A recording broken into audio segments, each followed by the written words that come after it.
18তম নিবন্ধনের ফল প্রকাশ নিয়ে যা বললেন পরীক্ষা মূল্যায়ন শাখার পরিচালক। আমি এখন রয়েছি দ্য ডেইলি ক্যাম্পাস ওয়েবসাইটে। প্রকাশিত হয়েছে খবরটা আজকে 29 আগস্ট 2024 11:40 AM। সঙ্গে থাকুন, বিস্তারিত জানাচ্ছি।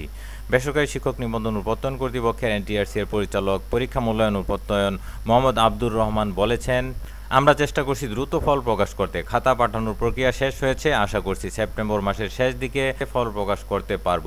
তিনি বলেন, গতকাল বুধবার খাতা পাঠানোর প্রক্রিয়া শেষ হয়েছে। খাতা মূল্যায়নের জন্য পরীক্ষকরা 30 দিন করে সময় পাবেন।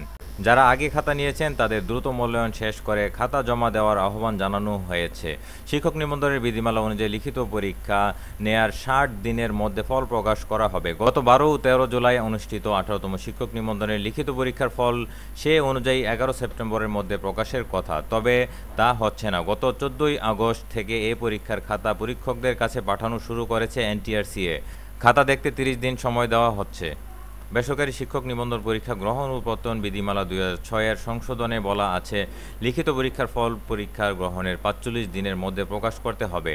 তবে অনিবার্য পরিস্থিতিতে সময়সীমা 15 দিন বৃদ্ধি করা যাবে, অর্থাৎ বিধিমালা মেনে লিখিত পরীক্ষার ফল 60 দিনের মধ্যে প্রকাশ করতে হতো এনটিআরসিএ-কে। তবে করোনা মহামারীর কারণে পরিবর্তিত পরিস্থিতিতে 16তম শিক্ষক নিবন্ধনের পরীক্ষার ফল বিধিমালা মেনে প্রকাশ করা হয়নি।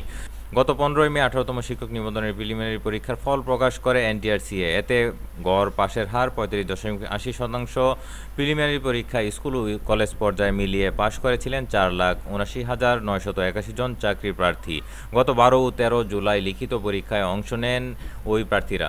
তো এই ছিল সংবাদ। পরবর্তী আপডেট আসা মাত্রই চ্যানেলে আপলোড দিব। চ্যানেলটি সাবস্ক্রাইব করে সঙ্গে থাকুন। বিদায় নিচ্ছি, আল্লাহ হাফেজ।